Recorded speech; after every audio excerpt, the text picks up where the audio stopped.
નમસ્કાર ખેડૂત મિત્રો, આજે આ લાઈવ ચેનલમાં જોડાયેલા તમામ ખેડૂત મિત્રોનું હું કામા ઇન્ટરનેશનલ ઓર્ગેનિક વતી હાર્દિક સ્વાગત કરું છું. ખેડૂત મિત્રો, આજે આપણે એક એવા ટોપિક પર વાત કરવા જઈ રહ્યા છે કે વરસાદમાં તમે જો કોઈ પણ પાકનું વાવેતર કરવાના હોય અને વરસાદ આવવાનો છે કે નથી આવવાનો અથવા તો નહીં પડે તો તમે કેવા કેવા ટાઈપનું વ્યવસ્થાપન કરી શકો તેના વિશે આપણે સંપૂર્ણ માહિતી આપવાના છીએ. તો ખેડૂત મિત્રો, આપણે એક પીપીટી બનાવી છે કે જેના માધ્યમથી આપણે આજે જાણીશું કે કયું કયું વ્યવસ્થાપન અપનાવી અને આપણે પાકનું વાવેતર કરવું જોઈએ.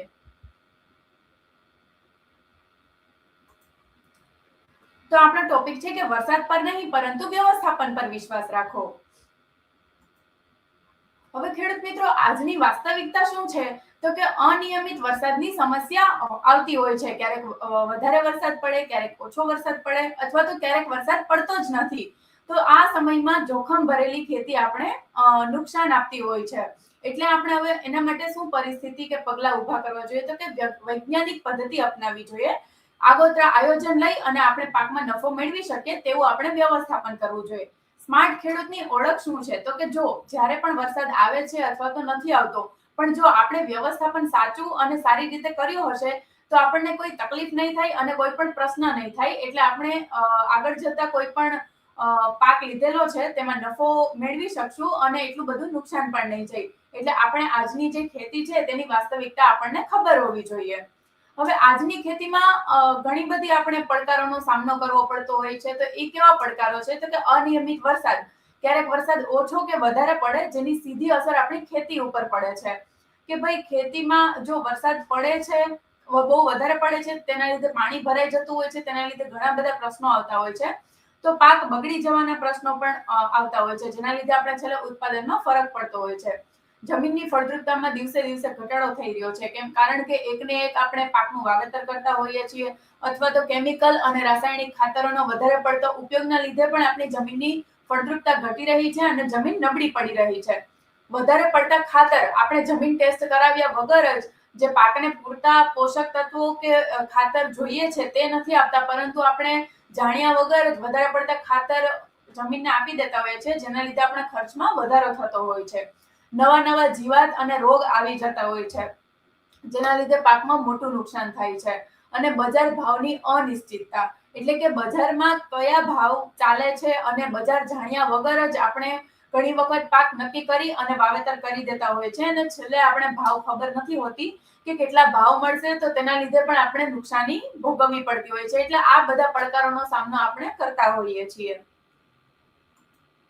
હવે ખેડૂત મિત્રો, વ્યવસ્થાપન એટલે શું તો કે વ્યવસ્થાપન એ આપણે ઘણી વખત આ શબ્દ સાંભળતા હોઈએ છીએ, પણ એનો સીધો મતલબ એ છે કે ખેડૂત મિત્રો, આપણે અંદાજે ખેતી નથી કરવાની. આપણે પૂરતા આયોજનથી અને આગોતરા આયોજન કરી અને જે આપણે પરિસ્થિતિઓ આવે છે તેનો સામનો કરીને આપણે ખેતી કરશું તો આને કહેવાય વ્યવસ્થાપન કર્યું. હવે પૂર્વ તૈયારી કરવી, જ્યારે પણ આપણે કોઈ પણ પાકનું વાવેતર કરવા જઈ રહ્યા હોય ત્યારે આપણે જમીન, બિયારણ અને પાયામાં કયા કયા ખાતર નાખવા તેની આપણે પૂરતી સંભાળ લઈ અને પહેલા જ આગોતરું આયોજન કરી લેવું જોઈએ. સમયસર નિર્ણય લેવાનો છે કે ક્યારે આપણે ખાતર આપવું જોઈએ, ક્યારે આપણે પાણી આપવું જોઈએ અને ક્યારે ક્યારે આપણે દવાનો છંટકાવ કરવો જોઈએ. યોગ્ય સમયે જો આપણે યોગ્ય ખાતર, દવા અને પાણીનું વ્યવસ્થાપન કરીશું ખેડૂત મિત્રો, તો આપણે પાક ફેલ નહીં જાય અને ખરાબ પણ નહીં થાય. અને ટાઈમ ટુ ટાઈમ પાકને જો પૂરતું પાણી અને ખાતર મળી રહેશે અથવા તો દવાનો છંટકાવ કરી દેશો તો રોગ જીવાતથી પણ બચી શકીશું અને ઉત્પાદનમાં સારો લાભ મેળવી શકશું. બીજું કે સંતુલિત પોષણ. હવે સંતુલિત પોષણ એટલે કે જે પાકને કે જમીનને પૂરતા પોષક તત્વો આપણે જે જોઈએ છે તે આપણે જો સંતુલિત પોષણ આપી દેશું તો પાક સારો એવો ગ્રો કરશે, વૃદ્ધિ સારી થશે, વિકાસ સારો થશે અને પાકમાં લીલોતરી પણ જળવાઈ રહેશે. પાણીનું સરખું નિયંત્રણ કરવાનું છે. વહેલું પાણી નથી આપી દેવાનું અને મોડું પાણી પણ નથી આપવાનું. જો ટાઈમ ટુ ટાઈમ યોગ્ય સમયે આપણે પાણી અથવા તો સિંચાઈની વ્યવસ્થાપન કરશું તો સારી રીતે પાકને જે વૃદ્ધિ વિકાસ કરવા માટે પાણીની જેટલી જરૂર છે એટલું પાણી પૂરતું મળી રહેશે. તો આપણે પાણીનું નિયંત્રણ સારી રીતે કરી અને પાકને ઉછેરવાનો છે. સતત નિરીક્ષણ કરતા રહેવાનું છે. તમારા ખેતરમાં 5 થી 7 દિવસે જઈ અને ચેક કરવાનું છે કે તમારો જે પાક છે તેમાં ક્યાંય પાણી ભરાઈ રહેતું નથી ને, એમાં ક્યાંય રોગ જીવાતનો પ્રશ્ન નથી આવ્યો ને. જો આવી રીતે આપણે કરશું તો આપણે સારી રીતે વ્યવસ્થાપન કરી શકશું અને પાકમાં કોઈ તકલીફ આવે તો એના પહેલા જ આપણે આગોતરું આયોજન કરી શકશું કે કોઈ જીવાત કે રોગ આવી ગયા છે અને તમને ખબર પડી ગઈ કે મારા પાકમાં આવા રોગ કે જીવાત આવી ગયા છે, તો તમે તાત્કાલિક એનો નિર્ણય લઈ શકશો. હવે ખેડૂત મિત્રો, ડ્રેનેજ સિસ્ટમ કેમ જરૂરી છે?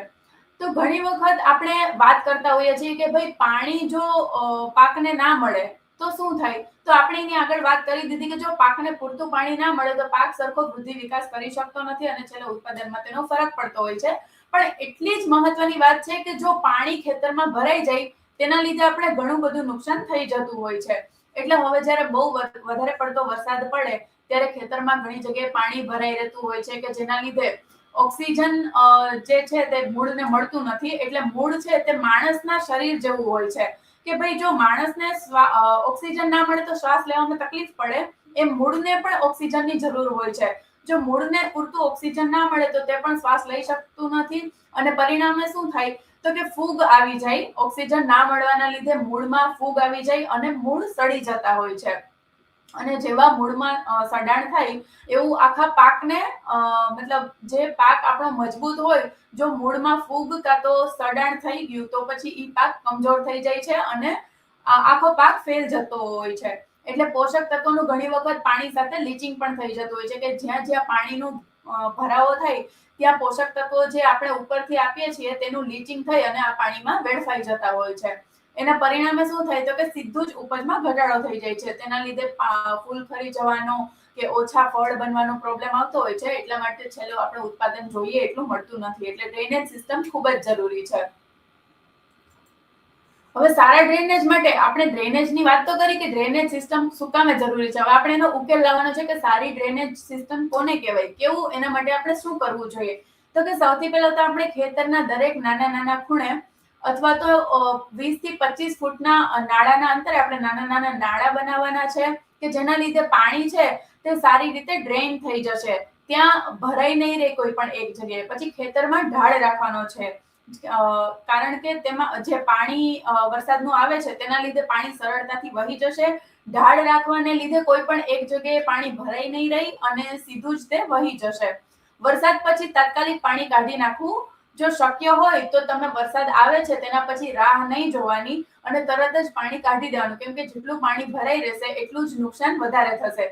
જો પાણી ભરાઈ રહેશે તેના લીધે મૂળમાં કોહવારો આવશે અને ફૂગના પ્રશ્નો પણ વધારે આવશે. તેના લીધે આખો પાક ઘણી વખત ફેલ પણ થઈ જતો હોય છે અને જેટલું આપણે જોઈએ એટલું ઉત્પાદન નથી મળી શકતું. એના લીધે જ્યારે આપણે ખબર હોય છે કે ભાઈ વરસાદ આવી ગયો છે ને હવે વરસાદ પતી ગયો છે તો આપણે ખેતરમાં જઈ અને પાણી ભરાયું હોય તો પાણી કાઢી દેવું અથવા તો ડ્રેનેજ સિસ્ટમ હોય તો આપણે સારી રીતે મેન્ટેન કરી શકીએ. અથવા તો વ્યવસ્થાપન જો આપણી પાસે પહેલેથી જ આગોતરું આયોજન કરેલું હોય કે ભાઈ વરસાદ આવશે અથવા તો પાણી ભરાઈ રહેશે તો તેના માટે આપણે ડ્રેનેજ સિસ્ટમ બનાવેલી છે તો ત્યાં પાણી જતું રહેશે. એટલે આપણે ડરવાની કોઈ જરૂર નથી.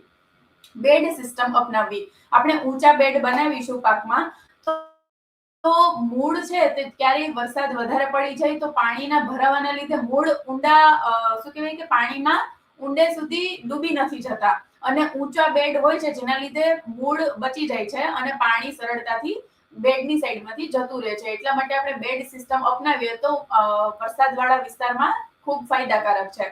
નિયમિત તપાસ કરતી રહેવાની છે કે ખેતરમાં આપણે વારંવાર જોતા રહેવાનું છે કે મારા ખેતરમાં પાણી ભરાયું છે કે નહીં, વરસાદ આવે છે કે નથી આવ્યો તો આપણે કેટલા પ્રમાણમાં સિંચાઈની જરૂર છે તે પણ આપણે ચોક્કસથી તપાસ કરતા રહેવાનું છે. એટલા માટે જે પાક આપણે લીધો છે તેમાં પૂરતા પ્રમાણમાં પાણી મળી રહે અથવા તો જો પાણીનો ભરાવો થઈ ગયો હોય તો તેને આપણે કાઢી શકવા માટે પણ સક્ષમ હોવા જોઈએ. એટલા માટે આપણે જો આગળથી જ આયોજન કરેલું હોય કે ભાઈ વરસાદ આવે કે ના આવે પણ મને કોઈ ફરક પડવાનો નથી, જો ના આવે તો મારી પાસે એટલું પૂરતું પાણી છે કે હું સિંચાઈ કરી શકું ટાઈમ ટુ ટાઈમ યોગ્ય સમયે અને યોગ્ય પ્રમાણમાં. અને જો વરસાદનો પાણીનો ભરાવો થાય છે તો પછી ઈ પાણીને કાઢવા માટે પણ મારી પાસે ડ્રેનેજ સિસ્ટમ છે અથવા તો વરસાદ આવ્યા પછી હું તાત્કાલિક જ એ પાણીનો નિકાલ કરી દઈશ. એટલે જો આ પ્રમાણે આપણે પગલાં લઈશું તો પછી આપણો પાક પણ બચી જશે અને ઉત્પાદનમાં પણ વધારો થશે. એટલે ડ્રેનેજ સિસ્ટમ અપનાવવી ખૂબ જરૂરી છે. હવે ખેડૂત મિત્રો, પાણી ભરાવાના નુકસાન. પાણી ભરાવાથી ક્યાં ક્યાં નુકસાન થઈ શકે તો કે સૌથી પહેલા તો મૂળમાં સડાણ થાય. ફૂગ આવી જાય, જેના લીધે મૂળ સડી જાય અને પાક કમજોર બની જાય છે. બીજું કે પાંદડા પીળા પડી જાય છે. ઘણી વખત એવું થાય કે મૂળ જેવું સડે એવું પાંદડાને પોષક તત્વો તો ક્યાંથી મૂળથી જ આવવાના છે, એટલે મૂળથી જેવા પોષક તત્વો આવવાનું બંધ થાય એવું મૂળમાં પોષક તત્વોનું પ્રમાણ ઘટી જાય અને એ પીળા પડવાનું શરૂ કરે છે. જેના પરિણામે ફૂલ ખરી જાય, અને ફૂલ ખરી જાય એટલે આપણે જેટલા પ્રમાણમાં જે પાક લીધો છે, જેમ કે મરચા છે કે મગફળી છે કે કોઈ પણ પાક છે, તેમાં ફૂલ ખરી જાય એટલે ફૂલ જો ખરી જાય તો એમાંથી ફ્રૂટ તો બનવાનું જ નથી, એટલે જેવું ફળ નહીં બને એટલે ઉત્પાદન પર સીધી અસર પડી જાય છે.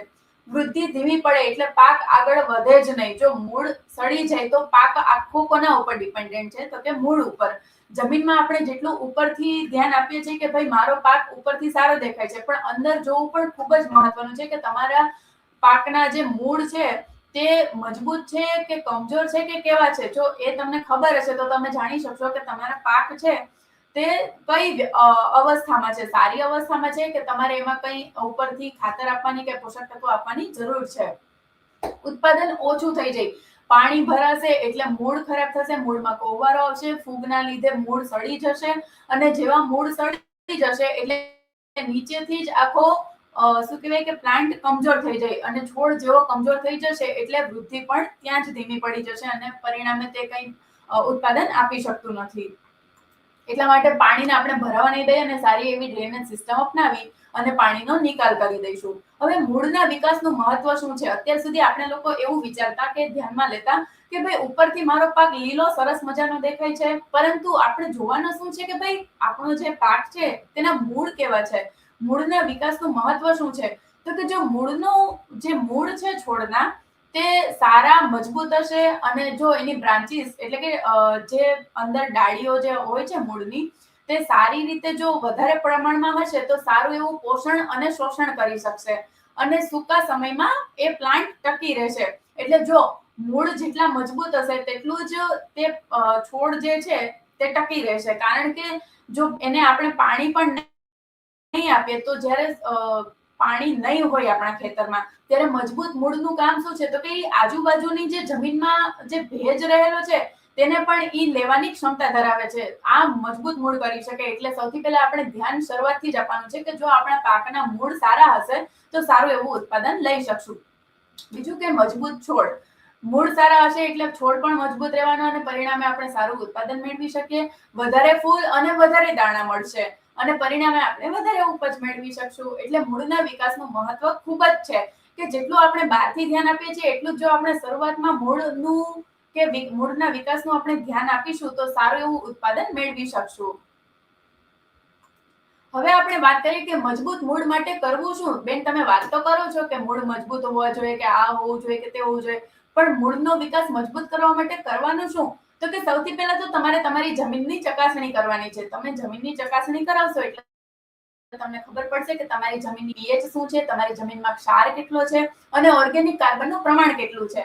એટલે જેવી તમને શું કહેવાય કે રિપોર્ટ આવશે તમારા હાથમાં કે તમારી જમીનમાં કેટલો ઓર્ગેનિક કાર્બન છે, એટલા પ્રમાણમાં તમારે જો ઘટતો હોય તો તમારે ઓર્ગેનિક કાર્બન ઉપરથી આપવાનો છે. એટલે ઓર્ગેનિક કાર્બન જેટલો તમારી જમીનમાં વધારે હશે એટલું જ તમારા પાકમાં સારું એવું મજબૂતાઈ આવશે, અને ઓર્ગેનિક કાર્બન જેટલો વધારે હશે જમીનમાં એટલી જમીન જીવંત રહેશે અને એક્ટિવ રહેશે, કે જેના લીધે પાક સારો એવી વૃદ્ધિ મેળવી શકશે. હવે જમીન હવાદાર રાખવી એટલે જમીનમાં આપણે જેમ ઓક્સિજન જોઈએ છે તેમ જમીનને પણ ઓક્સિજનની હેરફેર થવી ખૂબ જરૂરી છે. જો જમીન ભરભરી અને નરમ હશે તો એટલું જ હવાની અવર જવર વધારે રહેશે, અને જે પૂરતા પોષક તત્વો છોડને જોઈએ છે એટલા સારા પ્રમાણમાં મળી રહેશે. એટલે જમીનને હવાદાર રાખવી પણ એટલી જ જરૂરી છે. ફોસ્ફરસ યોગ્ય માત્રામાં. જમીનમાં જે મૂળ રહેલા છે તેના માટે ફોસ્ફરસ ખૂબ મહત્વનો ભાગ ભજવે છે. જેટલો ફોસ્ફરસ વધારે હશે એટલા જ મજબૂત મૂળ બનશે. તો આપણે જો જમીનની ચકાસણી કરાવેલી હશે તો આપણે ખબર હશે કે ભાઈ મારી જમીનમાં આટલા ટકા ફોસ્ફરસનું પ્રમાણ છે, આટલા ટકા નાઇટ્રોજન પોટાશનું પણ એટલું જ મહત્વ છે કે જેટલું ફોસ્ફરસનું છે. તો આપણે જમીનની ચકાસણીમાં બધા જ પોષક તત્વોની ખબર પડશે કે તમારે કેટલા પ્રમાણમાં ખાતર આપવું છે તેની પણ તમને ખબર પડશે. એટલે જમીનની ચકાસણી ચોક્કસથી કરવાની છે.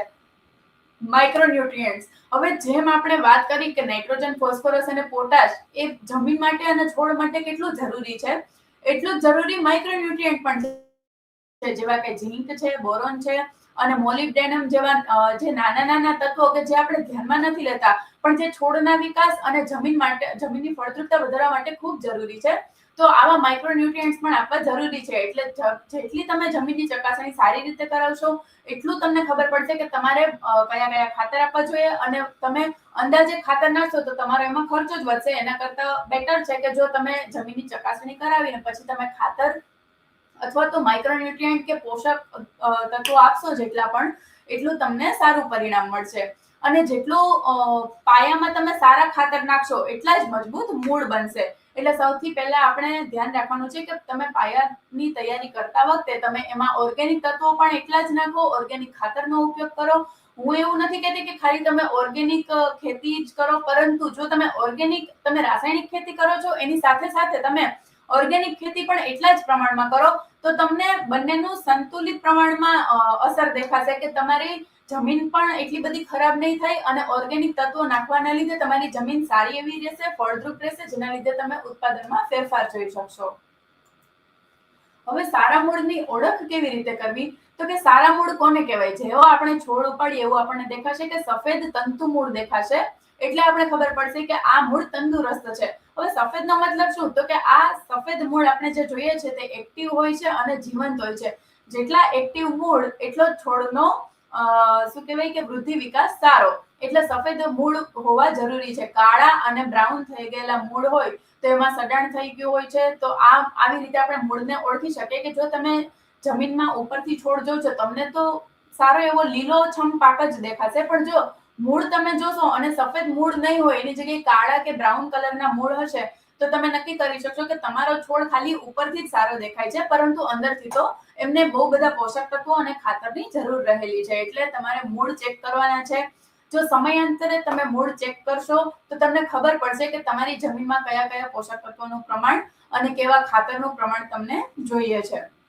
બારીક શાખાઓ વધારે હોય, જેવા આપણે મૂળ ઉપાડીએ એટલે જો જેટલી શાખાઓ વધારે હશે એટલા જ પ્રમાણમાં એ પોષક તત્વો વધારે મેળવી શકશે. બીજું કે ગાંઠ. હવે ગાંઠ શેના માટે જરૂર છે? તો કે મગફળી જેવા અને કઠોળ વર્ગના ઘણા બધા પાક છે, તેમાં ગાંઠ જેટલી વધારે હશે એટલું જ નાઇટ્રોજન વધારે ગેઇન કરી શકશે. એટલે જો ગાંઠ સારા પ્રમાણમાં હશે, મૂળ તો છે જ, પણ મૂળની સાથે સાથે જે ગાંઠ બનેલી છે તે વધારે પ્રમાણમાં હશે તો એટલું જ આપણે ઉત્પાદન વધારે મેળવી શકશું. સડાણ ના હોય, જે આપણે મૂળની ઓળખ આપણે જ્યારે કરતા હોય ત્યારે આપણે મૂળ ઉપાડીએ અને એમાં સડાણ ના થયેલું હોય, સફેદ કલર ના હોય, અને બીજું કે એમાં વધારે પડતી બારીક શાખાઓ હોય, ત્યારે આપણે કહી શકીએ કે સૌથી સારો પાક છે. અને આ મૂળ જે છે તે જમીનમાં સારી પકડ રાખે છે, એટલે એ મજબૂત હોય છે અને સારું એવું ઉત્પાદન પણ આપી શકે છે અને પોષક તત્વો સારી રીતે ગેઇન કરી શકે છે. હવે પાકમાં તાણ. આપણે ઘણી વખત વાત કરતા હોઈએ છીએ કે ભાઈ પાકમાં તાણ એટલે શું? તો કે છોડને જ્યારે અનુકૂળ પરિસ્થિતિ નથી મળતી ત્યારે આ તાણ એટલે કે સ્ટ્રેસ સર્જાય છે. અને ઈ શેના લીધે આવે? તો કે વધારે પડતો વરસાદ જ્યારે થઈ જાય, વધારે પડતો વરસાદના લીધે પાણી ભરાઈ રહી છે, જેના લીધે મૂળ છે તે નબળા પડે છે અને તેમાં ફૂગ આવવાના અને બધા પ્રશ્નો રહેતા હોય છે, એટલે પાકને સ્ટ્રેસ આવી જાય છે. અને જેવો શું કહેવાય કે પાક નબળો પડે એવા જ તેમાં ઘણા બધા રોગ અને જીવાત થવાની પણ સંભાવના હોય છે. એટલે વધારે પડતો વરસાદ પણ સહન નથી કરી શકતો પાક. વધારે પડતી ગરમી, જો આપણે વરસાદ જ ના પડે અને વધારે પડતો તડકો હોય તો પછી પાક સુકાઈ જવાના પ્રશ્નો આવતા હોય છે. અને જો તેના લીધે મૂળ સારી રીતે વૃદ્ધિ ના પામ્યા હોય, અથવા તો મજબૂત મૂળ ના હોય, તો પછી પાક ઘણી વખત સુકાઈ પડતો હોય છે અને મૂળ કમજોર હોય તેના લીધે આપણે પાક જ આખો ફેલ થઈ જતો હોય છે. પોષક તત્વોની ઉણપ આવી જાય ત્યારે પણ આ સ્ટ્રેસ આવી શકે છે. મેં આગળ હમણાં કીધું કે ભાઈ માઇક્રોન્યુટ્રિયન્ટ્સ જે છે તે પણ એટલા જ જરૂરી છે કે જેટલા આપણે નાઇટ્રોજન, ફોસ્ફરસ અને પોટાશની જરૂરિયાત હોય છે. એટલે માઇક્રોન્યુટ્રિયન્ટ જેવા કે ઝીંક, બોરોન, સલ્ફર, પછી મેગ્નેશિયમ છે, કેલ્શિયમ છે, આવા બધા તત્વો પણ પાકને ખૂબ જરૂરી હોય છે. એટલે આ તત્વોની ઉણપ ના સર્જાય એના માટે આપણે જમીનની ચકાસણી જેવી કરાવીએ ત્યારે જ આપણે ખબર પડશે કે તમારા પાકને કયા પોષક તત્વોની જરૂર છે, અને એ પ્રમાણે આપણે જો પોષક તત્વો આપશું તો છોડ સારી રીતે વિકાસ કરી શકશે. હવે જીવાતનો હુમલો. જેવા રોગ અને જીવાત આવે એવો તરત જ આપણે ખબર હોય તો આપણે તેનો તરત જ ઉપાય કરી શકીએ કે ભાઈ આપણે 5-7 દિવસે જો ખેતરની તપાસ કરીએ તો આપણે જીવાત કે રોગ આવ્યા હશે તો ત્યારે આપણે નિકાલ કરી શકશું કે ભાઈ તમારા ખેતરમાં કોઈ રોગ કે જીવાત આવી છે તો તમે તરત જ તાત્કાલિક જ પગલું લેશો કે મારે દવાનો સ્પ્રે કરવાનો છે. પણ જો તમે એમાં મોડું કરશો અથવા તો તમે એમ કહેશો કે હજી તો વાર છે, હજી એટલી બધી જીવાત નહીં આવી, તો તમે વાર કરશો જેટલી પણ એટલું તમારું પાકનું નુકસાન વધતું જશે. એટલે તાત્કાલિક નિર્ણય લેવો ખૂબ જરૂરી છે. હવે જમીનની ક્ષારતા પણ એટલી જ જરૂરી છે. જો જમીનમાં વધારે પડતું સોલ્ટનું પ્રમાણ એટલે કે ક્ષારનું પ્રમાણ હશે તો જમીન જે છે તે મૂળ સારી રીતે વિકાસ પામતી નથી, અને આ જમીનમાં મૂળ સારી રીતે વિકાસ નહીં પામે એટલે છોડ પણ સારી રીતે વિકાસ નહીં પામે. એટલે સૌથી આપણે મહત્વની વાત છે કે જે છોડ આપણે દેખાય છે તે આખો કોના ઉપર ડિપેન્ડ રહેલો છે, તો કે જમીનની ઉપર નહીં પરંતુ જમીનની અંદરના મૂળ ઉપર ડિપેન્ડ કરે છે કે ભાઈ જેટલા મૂળ વધારે સારા હશે અને મજબૂત હશે અને જેટલા પોષક તત્વો અને પાણી વધારે પડતું શું કહેવાય કે ગેઇન કરી શકે ત્યારે આપણો પાક છે તે સ્વસ્થ અને તંદુરસ્ત રહી શકે છે. એટલે આ સ્ટ્રેસ છે તેનાથી બચવા માટે આપણે આ પગલા લઈ શકીએ છીએ. હવે સ્ટ્રેસ આવવાના લક્ષણો શું? તો કે ઘણી વખત સ્ટ્રેસ આવે, તમે એમ કહેતા હોય કે ભાઈ તમે એમ તો કહો છો બેન કે તાણ આવી જાય છે તમારા પાકમાં, પણ એના લક્ષણ ઈ ખબર કઈ રીતે પડશે કે મારો જે પાક લીધેલો છે કે મેં જે વાવેતર કર્યું છે તેમાં સ્ટ્રેસ આવી ગયો છે? તો એના આટલા લક્ષણો છે કે સૌથી પહેલા તો પાંદડા વળી જતા હોય છે. ઘણી વખત વરસાદ વધારે પડવાના લીધે અથવા તો શું કહેવાય કે મૂળ છે તે જો એમાં ફૂગ આવી જાય કે જીવાત આવી જાય કે કોઈ પણ વસ્તુ થાય તો પછી પાંદડા વળી જવાનો પ્રશ્ન આવતો હોય છે. બીજું કે પાંદડામાં પીળાશ આવી જતી હોય છે. એટલે જ્યારે પોષક તત્વો સારી રીતે છોડ નથી લઈ શકતો ત્યારે એમાં પીળાશ આવવાના પણ પ્રશ્નો રહેતા હોય છે. અને જ્યારે પણ આવા તાણના લક્ષણો જણાય એટલે સીધા જ ફૂલ ખરવાનો પ્રશ્ન આવતો હોય છે. અને ફૂલ ખરે એટલે ફળ બનતું નથી, એટલે તેની વૃદ્ધિ અટકી જાય છે. અને જેવી વૃદ્ધિ અટકે એટલે પાક ત્યાંથી આગળ વધવાનું નામ જ નથી લેતો અને ત્યાં ને ત્યાં જ પાક રોકાઈ જાય છે અથવા તો ઉત્પાદન આપતો નથી અને નાની સાઈઝના દાણા બને છે, જેના લીધે છેલ્લે આપણે ઉત્પાદન જે મળવું જોઈએ તે પ્રમાણમાં મળતું નથી. એટલે આ બધા તાણના લક્ષણો છે. આ લક્ષણો તમે ક્યારે ખબર પડશે? તો કે જ્યારે તમે લોકો 5 થી 7 દિવસે ખેતરની મુલાકાત લો છો અથવા તો તપાસ કરો છો કે તમારા પાકમાં કયા કયા પોષક તત્વોની ઉણપ છે અથવા તો કોઈ રોગ જીવાત આવ્યા છે કે નહીં, તમારે ખાતર આપવાની કે પાણી આપવાની ક્યારે જરૂર પડશે. જો આ બધું જ તમે આગોતરું આયોજન કરેલું હશે તો તમને ક્યારેય આ બધા લક્ષણો જોવા નહીં મળે, અને જો લક્ષણો જોવા પણ મળે છે તો તમે તેનો તાત્કાલિક નિર્ણય પણ લઈ શકશો. એટલે આ બધું ખૂબ જરૂરી છે. હવે તાણથી બચાવ માટેના શું પગલા લઈ શકે? તો કે સૌથી પહેલા તો જમીનની ચકાસણી કરશું એટલે આપણે ખબર પડશે કે NPK નું પ્રમાણ આપણે કેટલું આપવું જોઈએ, કે તમારા જે જમીન છે તમારી તેમાં નાઇટ્રોજન, ફોસ્ફરસ અને પોટેશિયમનું કેટલું પ્રમાણ છે. તો તેના આધારે તમને ખબર પડશે કે તમારે વધારેનો કેટલો પ્રમાણમાં તમારે નાઇટ્રોજન, ફોસ્ફરસ, પોટાશની જરૂર છે તો એ પ્રમાણે તમે નાખી શકો છો. બીજું કે માઇક્રો તત્વો જેવા કે ઝિંક, ફેરસ, કોપર, સલ્ફેટ આ બધા જ જે તત્વો છે તે આપણે પાકને કેટલા પ્રમાણમાં જરૂરી છે તે પણ આપણે આપી શકીએ છીએ. બીજું કે બાયોસ્ટિમ્યુલન્ટ છે તે જે છોડ અને મૂળના જે વૃદ્ધિ છે તેના માટે ખૂબ જરૂરી છે. એટલે બાયોસ્ટિમ્યુલન્ટ પણ આપવા જોઈએ, તેનો ઉપયોગ કરવો જોઈએ. અને સમયસર જે દવાનો સ્પ્રે છે, જો જીવાત આવી જાય એના પછી તો આપણે દવાનો સ્પ્રે કરવાના જ છે, પણ જો જીવાત આવતા પહેલા પણ આપણે જે લીમડાના બેઝ પરથી કોઈ દવા બનેલી છે તો તેનો પણ આપણે સ્પ્રે કરીએ તો સારો એવો આપણે ફરક જોવા મળે છે અને નુકસાનથી બચી શકીએ છીએ. અને ટાઈમ ટુ ટાઈમ ખેતરની દેખરેખ રાખીએ તો આપણે આ બધું જે નુકસાન થાય છે અથવા તો ઉત્પાદનમાં જે ફરક પડે છે તેની દેખરેખ પણ રાખી શકીએ છીએ. એટલે આ બધા આપણે જો સ્ટ્રેસ આવે છે તમારા છોડમાં કે તમારા પાકમાં તો તેના માટે બચવા માટે આપણે આ પગલા લઈ શકીએ છીએ. હવે જમીનનું આરોગ્ય સુધારવાની રીત, તો કે જમીનનું આરોગ્ય સુધારવા માટે આપણે શું શું કરી શકીએ? તો કે સજીવ ખાતર એટલે કે જે કમ્પોસ્ટ છે કે વર્મી કમ્પોસ્ટ છે કે પછી અળસિયાના બેઝની જે આપણે શું કહેવાય કે ઘણી બધી ઓર્ગેનિક ખાતરો આવે છે તે આપણે નાખી શકીએ છીએ. એટલે જેટલું પણ તમારી જમીનમાં સજીવ ખાતરનું પ્રમાણ વધારે હશે એટલી જ જમીન જીવંત રહેશે અને ફળદ્રુપ રહેશે.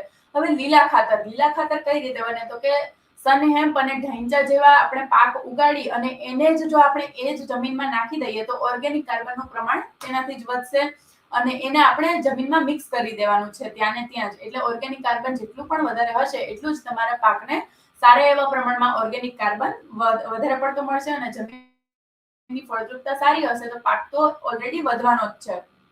પાકની ફેરબદલી કરતા રહેવું જોઈએ. હર હંમેશ દર વખતે એકને એક પાક લેવાથી કોઈ મતલબ નથી. જેટલી તમે વારે વારે પાકની ફેરબદલી કરતા રહેશો એટલી તમારી જમીન પણ સારી થશે અને પાકની ફેરબદલી કરવાથી તમને પણ આઈડિયા આવશે કે તમને ગયા વર્ષે જે પાક લીધો હતો એના કરતા આ વર્ષે તમે જે અલગ કોઈ પાક લીધો છે તો તેમાં તમને કેટલો નફો મળ્યો તેની પણ તમે ગણતરી કરી શકશો. અને ઓછી રાસાયણિક વસ્તુઓ પર નિર્ભરતા રાખવી. આપણે જે રાસાયણિક કે કેમિકલ વાળા ખાતરના ઉપયોગ કરીએ છીએ તે સૌથી ઓછા પ્રમાણમાં વાપરવા. એના બદલે આપણે જો સંતુલિત પ્રમાણમાં એટલે કે ઓર્ગેનિક અને કેમિકલ બંને પ્રકારના આપણે ખાતર સરખા પ્રમાણમાં વાપરી અને આપણા ખેતરને આપણે બચાવી શકીએ છીએ. માટી આપણી જમીનની ભરભરી રહે એવું રાખવું જોઈએ એટલે કે એને પૂરતા પ્રમાણમાં ઓક્સિજન મળી રહે અને હવાની અવર જવર રહેશે એટલું સારા પ્રમાણમાં પાક વૃદ્ધિ અને વિકાસ કરશે, જેના લીધે પાકમાં લીલોતરી વધશે અને ઉત્પાદન પણ સારું આપશે. હવે સમયસર નિર્ણયનું મહત્વ શું છે તો કે જેટલું આપણે મોડું ખાતર આપશું ને એટલું જ આપણને ઓછું પરિણામ મળશે. પણ જો યોગ્ય સમયે આપણે યોગ્ય નિર્ણય લઈ અને સમયસર આપણે ખાતરનો છંટકાવ કરશું અથવા તો ઓર્ગેનિક ખાતર આપશું તો એટલા જ પ્રમાણમાં જમીન આપણે સારી કરી શકશું અને પાકમાં પણ સારો એવો ગ્રોથ આપણને મળી શકે છે. જેટલી મોડી દવા કરશું એટલું વધારે નુકસાન થશે. હવે આપણે ખબર પડી જ ગઈ છે કે આપણો જે પાક છે એમાં રોગ અને જીવાત આવી ગયા છે, છતાંય આપણે બેસી રહીએ અને વાટ જોઈ રાખીએ કે ભાઈ હજી તો એટલું કઈ પ્રોબ્લેમ નથી. પણ જેટલી જીવાત આવી જ ગઈ છે, તમને ખબર છે કે તમારા ખેતરમાં જીવાત અને રોગ આવી ગયા છે, છતાંય આપણે જો બેઠા રહીએ અને કઈ પણ નિર્ણય ના લઈએ કે ભાઈ કઈ દવાનો સ્પ્રે કરવો જોઈએ અથવા તો કઈ દવા છાંટવી જોઈએ મારે, જો તમે આ ના કરી શકો તો પછી તમારું 5 થી 7 દિવસમાં આખા ખેતરનું ધોવાણ થઈ જતું હોય છે અને એમના નુકસાન થઈ જતું હોય છે અને પાક આખો ફેલ થઈ જતો હોય છે. ઘણી વખત આટલી બધી પ્રમાણમાં જીવાત અને રોગ આવતા હોય છે કે તમારો આખો પાક જ ફેલ થઈ જતો હોય છે. એટલે સમયસર દવા નાખવી પણ ખૂબ જ જરૂરી છે. સમયસર દવાનો સ્પ્રે કરશો એટલે જીવાત અને રોગ ઓછા થશે. હું એમ નથી કહેતી કે તમે સમયસર દવાનો ઉપયોગ કરશો તો તમારી જીવાત મરી જશે, પણ જેટલું નુકસાન તમારે થયું છે એ તમે નહીં સારું કરી શકો, પણ જેટલું નુકસાન થવાનું છે કે તમે તાત્કાલિક જો નિર્ણય લઈ લેશો તો જેટલું નુકસાન થવાનું છે તે તમે બચાવી શકશો. તાત્કાલિક નિર્ણય લેવાથી તમે આગળનો જે પાક છે તે પણ બચાવી શકશો. નિયમિત ખેતરનું નિરીક્ષણ કરશો એટલે તમને આ બધી વસ્તુની ખબર પડશે કે તમારે ક્યારે દવાનો સ્પ્રે કરવો, ક્યારે ખાતર નાખવા. વરસાદ પૂર્વે તૈયારી. વરસાદ પૂર્વે શું તૈયારી કરવાની છે તો કે વરસાદનું પાણી ભરાઈ ના રહે એના માટે આપણે આ અલગ અલગ નાળા 20 થી 25 ફૂટના અંતરે નાળા બનાવવાના છે. ઢાળવાળી જમીન આપણે પહેલેથી જ બનાવી રાખવાની છે જ્યારે આપણે પાયાની તૈયારી કરતા હોય. પછી બેડ સિસ્ટમ જો તમે અપનાવતા હોય તો બેડ સિસ્ટમ રાખવી પણ ખૂબ જરૂરી છે, કેમ કે પાણીનો સરળતાથી નિકાલ થઈ જાય અને પાણી વહી જાય તો ભરાઈ ના રહે, જેના લીધે આપણા મૂળ અને પાક બંને બચી રહેશે. જો મૂળ સારા હશે તો કોઈ વાંધો જ નથી, પણ જો નબળા મૂળ હશે તો એ પણ ધોવાઈ અને પાણી સાથે વહી જશે. એટલા માટે આપણે વરસાદ પૂર્વે આટલી તૈયારી કરી લેવાની છે અને જોખમ વ્યવસ્થાપન આવી રીતે આપણે કરી શકશું. હવે ખેડૂત મિત્રો, અત્યાર સુધી આપણે વ્યવસ્થાપનની વાત કરી કે એક શબ્દમાં કે વ્યવસ્થાપન શું, વ્યવસ્થાપન આ બેન બોલે છે કે વ્યવસ્થાપન એટલે શું. હવે તમને ખબર પડી ગઈ હશે કે વ્યવસ્થાપન કેવી રીતે કરવું અને ક્યારે કરવું. કારણ કે આપણે બહુ બધું આગળ જોઈ લીધું છે કે ભાઈ વરસાદ આવતા પહેલા આપણે આગોતરા કયા પગલા લઈ લેવા અને કઈ રીતે વ્યવસ્થાપન કરી અને આપણા પાકને બચાવી અને સારું એવું ઉત્પાદન લઈ શકીએ. જો વરસાદ આવે કે ના આવે, પણ તમને આગોતરું આયોજન કરેલું હશે કે તમે વરસાદ આવશે તો શું કરશો અને નહીં આવે તો શું કરશો, આ વસ્તુ તમે મગજમાં પહેલેથી નક્કી કરેલી હશે તો આગળ જતા તમને કોઈ પ્રોબ્લેમ નહીં આવે. અને સ્માર્ટ ખેડૂત એને જ કહેવાય કે જે આગળથી જ વિચારીને રાખે કે મારે મારો પાક વાવતા પહેલા શું પગલા લેવાના છે. હવે ખર્ચ ઘટાડવાની રીત. આપણે ખર્ચ કઈ રીતે ઘટાડી શકીએ તો કે યોગ્ય માત્રામાં આપણે દવા, ખાતર અને પાણીનો ઉપયોગ કરવાનો છે. જે પ્રમાણમાં પાકને જોઈએ છે એટલા જ પ્રમાણમાં આપવાનું છે, નહીં વધારે કે નહીં ઓછું. અનાવશ્યક દવાને ટાળવાની છે. જેમ કે તમે પાક જોયો અને પાકમાં તમને એવું લાગ્યું કે તમારે રોગ કાં તો જીવાત આવેલી છે અને તમે એ ડાયરેક્ટ દવા લેવા જાઓ એગ્રોવાળાને ખબર નથી કે તમારા પાકમાં શું પ્રોબ્લેમ છે. તમે એમને કહેશો એટલે દવા આપી દેશે અને તમે એનો છંટકાવ કરી દેશો, છતાંય તમારા પાકમાં જે પ્રોબ્લેમ છે તે તો સોલ્વ થયો નથી. કેમ તો કે તમને ખબર જ નથી કે તમારા પાકમાં શું પ્રોબ્લેમ છે. પણ જો એ તમને પાક્કું ખબર હશે કે તમારા પાકમાં પોષક દ્રવ્યોના લીધે, ઉણપના લીધે તમારે છોડ પીળો પડે છે કે પછી કોઈ જીવાત આવી ગઈ છે, કોઈ રોગ આવ્યો છે જેના લીધે પાંદડા વળ્યા છે, જો તમને પ્રોપર માહિતી હશે કે ખબર હશે તો તમે એની માહિતી લઈ અને એગ્રોવાળા સાથે તમે ચર્ચા કરી અને દવા લઈ શકો છો. પણ જો આવી રીતે તમે ખર્ચા ઉપર ખર્ચા દવાના કરતા રહેશો તો પછી ખર્ચ પણ વધશે અને નુકસાન પણ એટલું જ વધશે. વધારે પડતી દવાઓના સ્પ્રેના લીધે પણ પાક પર ઘણી બધી અસર જોવા મળતી હોય છે. પાણીનો બચાવ કરવાનો છે, વધારે પડતું પાણી આપી દેવાનું નથી અને ઓછું પાણી પણ આપવાનું નથી. ટાઈમ ટુ ટાઈમ સમયસર આપણે સિંચાઈની ખબર હોવી જોઈએ કે આપણે 15 દિવસે કે 20 દિવસે અથવા તો ફૂલ કે ફળની અવસ્થા સમયે આપણે પાણી આપવાનું છે. જો આ સમયે તમે વહેલા મોડું કર્યા વગર પાણી, દવા અને ખાતર ક્યારે નાખવા તેની આપણે ધ્યાન રાખશું તો પછી સારું એવું ઉત્પાદન અને નફો આપણે મેળવી શકીએ છીએ. સંયુક્ત વ્યવસ્થાપન. સંયુક્ત એટલે આપણે આગળ વાત કરી એમ જ કે ભાઈ દવા, ખાતર અને પાણી આ ત્રણેયનું સંતુલિત પ્રમાણમાં આપણે જો વ્યવસ્થાપન કરશું તો સારો એવો પાક આપણે લઈ શકશું. અને યોજના મુજબ ખરીદી કરવાની છે. આપણે પાકનું વાવેતર કરતા પહેલા જ ખર્ચ ગણી લેવાનો છે કે મારી દવા, ખાતર, પાણી, મજૂરી અને બીજા જે સાઈડના ખર્ચા છે તેનો કેટલો ખર્ચો આવશે. તો એ આપણે ગણીને રાખવાનું છે. જો આ પ્રમાણે આપણે ખેતી કરીએ છીએ તો આપણે સ્માર્ટ ખેડૂત બની શકીએ છીએ અને વૈજ્ઞાનિક ખેતી પદ્ધતિ પણ અપનાવી અને સારું એવું વળતર મેળવી શકીએ છીએ. બીજું કે સફળ ખેડૂતની ઓળખ. તો આપણે આગળ વાત કરીએ એમ કે સૌથી પહેલા તો જમીન ચકાસણી કરાવવાની છે, નોંધ રાખવાની છે કે તમારે કયા કયા ખર્ચા થવાના છે અને કયા ખર્ચા થયા છે. આયોજન કરવાનું છે. કોઈ પણ પાક લીધા પહેલા આગોતરું આયોજન કરવાનું છે કે જો વરસાદ ઉપર તમારી જમીન આધાર રાખે છે, તમારી જમીનમાં ઓછું પાણી છે તો એ પ્રમાણે તમારે આયોજન બનાવવું પડે કે ભાઈ વરસાદ થવાનો છે તો કોઈ પ્રોબ્લેમ જ નથી, પણ વરસાદ નહીં થાય તો. જો આવો પ્રશ્ન તમારા મગજમાં આવતો હોય તો તમારે આગળથી જ લખવાનું છે કે જો વરસાદ થશે તો પ્રોબ્લેમ નથી, પણ વરસાદ નહીં થાય અને મેં આ પાક લઈ લીધો છે તો શું પ્રોબ્લેમ થશે. તો તમને ખબર પડશે કે તમારે આગોતરા પગલા કયા કયા લેવા જોઈએ. પછી આગળ જતા તમને તકલીફ થાય કે ભાઈ મેં આ પાક લઈ લીધો છે, વરસાદ તો થયો નહીં એટલે પછી નુકસાન પણ એટલું જ ભોગવવું પડતું હોય છે. એના બદલે જો આપણે આગળથી જ ખબર હોય કે ભાઈ વરસાદ નથી થયો અથવા તો વરસાદ વધારે પડતો થયો તો જો આપણે ડ્રેનેજ સિસ્ટમ હશે તો તેનાથી પણ પાણીનો ભરાવો આપણે ઓછો કરી શકશું. નવી નવી ટેકનોલોજી અપનાવતી રહેવાની છે. ખેડૂત મિત્રો, આપણે આગળના ઘણા બધા લાઈવમાં વાત કરી છે કે તમારે 60, 30 અને 10 પ્રમાણે આપણે ખેતી કરવાની છે કે 60% આપણે એવું વાવેતર કરવાનું છે કે જે આપણે ખબર જ છે કે આમાં મને નુકસાન થવાનું નથી. 30% આપણે કોઈ પણ નવો પાક લેવાનો છે કે તમને જોવાનું છે કે આ પ્રમાણે જે બજારમાં બધા કહે છે કે આ બજારમાં આટલા ભાવ આ પાકના મળવાના છે, સારા એવા ભાવ મળે તો તમે 30% એ પણ પાકનું વાવેતર કરી શકો. અને 10% અનુભવ કે જે 10% જમીન રહેલી છે તમારી, એમાં તમારે 10%માં એક્સપેરિમેન્ટ અલગ અલગ કરવાના છે કે મલ્ચિંગ કર્યું છે કે કોઈ પણ અલગ ટેકનોલોજી તમે ઉપયોગ કરી છે કે તમે દવા કે ખાતરનો એક્સપેરિમેન્ટ કરી શકો છો. તો તમને આગળ જતા આઈડિયા આવશે કે તમારે હવે નેક્સ્ટ જે તમે પાક વાવવાના છો તો તમે એમાં શું શું કરી શકો છો. બીજું કે બજાર પર નજર રાખે. સ્માર્ટ ખેડૂત એ જ કહેવાય કે જે બજાર ઉપર કે આગળના ડેટા લઈ અને પાકનું વાવેતર કરે. આગળના ડેટા ક્યાંથી મળશે તો કે એપીએમસી છે કે પછી આપણે આગળ કઈ વાત કરી હતી કે ખેડૂતનું જે એફપીઓ છે, ફાર્મર પ્રોડ્યુસર ઓર્ગેનાઇઝેશન, ત્યાંથી તમને આ બધા ડેટા મળી રહેશે કે આગળ બજાર ભાવ શું હતા તેના તમે ડેટા લઈ શકો. અને સોશિયલ મીડિયાના અમુક જે પોર્ટલ છે જે ઓરિજિનલ છે કે અમુક વોટ્સએપ ગ્રુપ પણ હોય છે કે જ્યાં તમને ખેડૂતોને બધી જ માહિતી મળી રહેતી હોય છે. ત્યાંથી તમે નક્કી કરી શકો કે તમારે કયા પાકનું વાવેતર કરવું, બજાર ભાવ શું હતા અને શું તમને આગળ કેવા ભાવ મળવાના છે. તો જો આ બધી જ માહિતી આપણે રાખીશું અને પાકનું વાવેતર કરશું તો આપણે ક્યારેય નુકસાન નહીં જાય અને વરસાદની પણ આપણે માહિતી લઈ શકીએ છીએ. ઘણા બધા ઓનલાઈન પોર્ટલ છે અત્યારે કે જેના ઉપરથી આપણે ખબર પડે કે વરસાદ કયા દિવસે આવવાનો છે અથવા તો કેટલા પ્રમાણમાં આવવાનો છે. તો આ બધી જ માહિતી અત્યારે આપણે ઓનલાઈન જમાનામાં લઈ શકીએ છીએ. એટલે તમને નુકસાન થતું પણ બચી જશે અને તમે આગળથી નિર્ણય પણ લઈ શકશો કે તમને વધારે વરસાદ આવવાનો છે તો શું કરી શકો. હવે વ્યવસ્થાપન કરવાથી ફાયદા શું થાય તો કે એક તો તમે જે વાવેતર કર્યું છે તેમાં તમને 15 થી 25% જેટલી વધારે ઉત્પાદન મળી શકે. આપણે સારું એવું ઉત્પાદન ક્યારે મળે તો કે આપણે જો વ્યવસ્થાપન સારું કરશું કે વરસાદ આવે છે અથવા તો પાણી ભરાઈ રહે છે પણ જો આપણે પહેલેથી ડ્રેનેજ સિસ્ટમ રાખેલી છે, જગ્યાએ જગ્યાએ નાળા બનાવેલા છે કે આપણી ઢાળવાળી જમીન છે તો આપણે આ બધાથી બચી શકશું.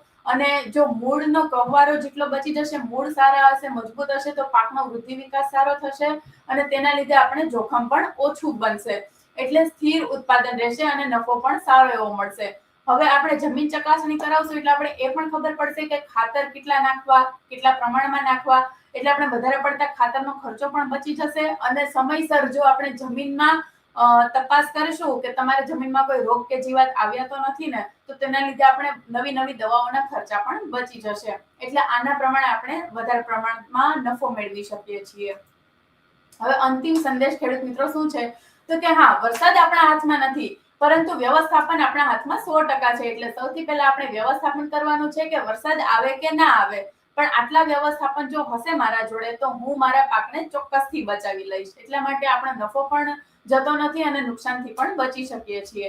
એટલે પાકને નસીબ પર છોડવાનો નથી, અંદાજે ખેતી નથી કરવાની ખેડૂત મિત્રો. આપણે અંદાજો ક્યારેય રાખવાનો નથી, આગોતરા આયોજનથી જ આપણે ખેતી કરવાની છે. ક્યારેય પાકનું વાવેતર સોચ્યા સમજ્યા વગર કરવાનું જ નથી અને વૈજ્ઞાનિક ખેતીથી આપણે અપનાવવાની છે. વૈજ્ઞાનિક ખેતી અપનાવીને આપણે ખેતી કરશું તો આપણે સ્માર્ટ ખેડૂત કહેવાઈશું. એટલે વ્યવસ્થાપન બરાબર સફળતા, જેટલું આપણું વ્યવસ્થાપન સારું હશે એટલી જ આપણને સફળતા વધારે મળશે. ખેડૂત મિત્રો, છેલ્લે સુધી તમે મને સાંભળી એના માટે ખૂબ ખૂબ ધન્યવાદ તમારો. અને આવા નવા લાઈવ અમે લોકો લઈને આવતા રહીએ છીએ ખેડૂત મિત્રો. તો ખેડૂત મિત્રો, આવા નવા લાઈવ લઈને અમે આવતા રહીએ છીએ. તો જો તમને આ બધી માહિતી ઉપયોગી થઈ હોય તો તમે આજુબાજુવાળા ખેડૂત મિત્રોને પણ ભલામણ કરી શકો છો. આ વિડીયોને શેર કરો, ફોલો કરો અને સબસ્ક્રાઇબ કરો. ધન્યવાદ.